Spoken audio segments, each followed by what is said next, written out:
number one thing I want you to do is have your color. So I'm gonna squeeze my Van Dyke Brown onto my palette.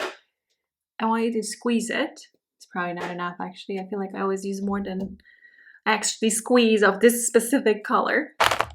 Then I want you to dilute it with water. I have some already here. You want to have like something that feels like heavy cream in a way. And then we're going to dilute it a little more.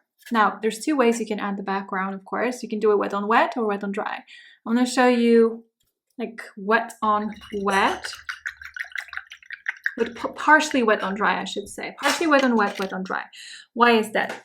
First of all, we're going to create like hard edges in some of these areas because that will look nice to have the hard edges around these feathers, right?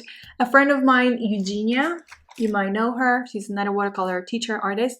She gifted me this brush. If you have a Chinese calligraphy brush, actually it's pretty good to use it. I'm going to use my other brushes, but this would be a good brush to create that hair, basically, not go all the way in. I'm not used to this brush. I do think it's great though. That's why I'm just going to use my quilt brush overall. And I'm going to use my flat brush. So there are areas that we can keep soft and smooth. The feathers, the fur, there's no fur, but feathers, right?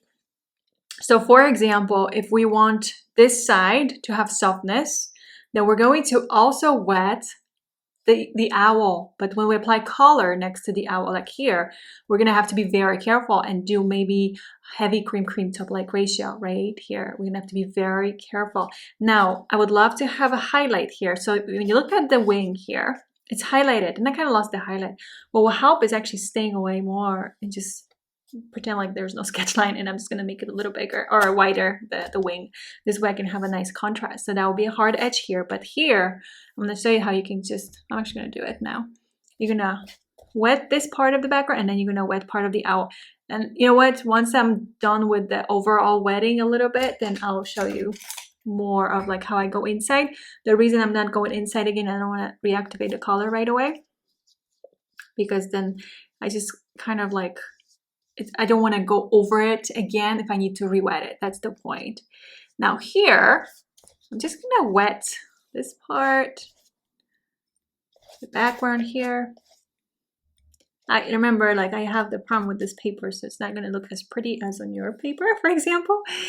I do have some kind of faulty paper here. Anyway, just go in a little closer, but then I'm gonna get really close once I have paint on my brush. You're pre-wetting it. No, you don't have to do it too long. You're doing it so you have more time to apply colors so there's no blooms in the background. Now, I was talking about wetting part of the owl here. So we're gonna go on the inside, and this is the part I was talking about to keep soft, for example, to create softness. So I'm going in a little bit, just a little bit. But when I apply color, I'm gonna be away. Now, this is my flat brush 24 Songbird. Please pay attention to values. So the background is darker. What makes it darker is because, let's say these parts are lighter, and so we're gonna make the background next to the hair. I'm just gonna do it, I guess, with my flat brush. It's gonna be the value of the background is gonna be darker next to the hair, and that will make it or help to create a contrast. That's how we're going to create a contrast. But whatever we have water here, because this is wet on dry, the closest I get toward the feathers. But here, this is all wet on wet, right? So I'm going to have lighter values. You can do circles for the bouquet as well if you want to.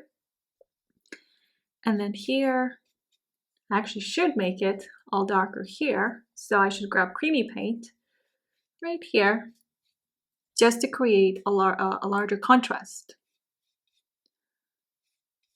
So you're just following like this around the owl. And then again, for the nice feather, you can grab a regular brush or that calligraphy brush if you might have it. Usually people that follow me on Instagram also follow Eugenia, and she's amazing.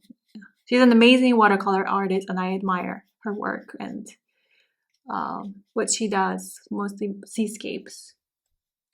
So here we go inside a little bit. It's like dry brushing almost. If you don't like it, then you wet part of the owl too, which I'll show you here, just to have softness everywhere there. Now I'm going to dilute a little more color with water because this is too heavy. And I'm going to go here just to continue with the background here. And again, the same thing, going in. And you don't want to cut down on the owl, so you have to be very careful how close you get. But here, this is the area I was talking about. We wetted part of the owl, so you're gonna have creamy paint on the tip of your brush, just so the paint doesn't spread too much. And that's how you're gonna create that softness. And then here, I'm gonna go stay away a little farther.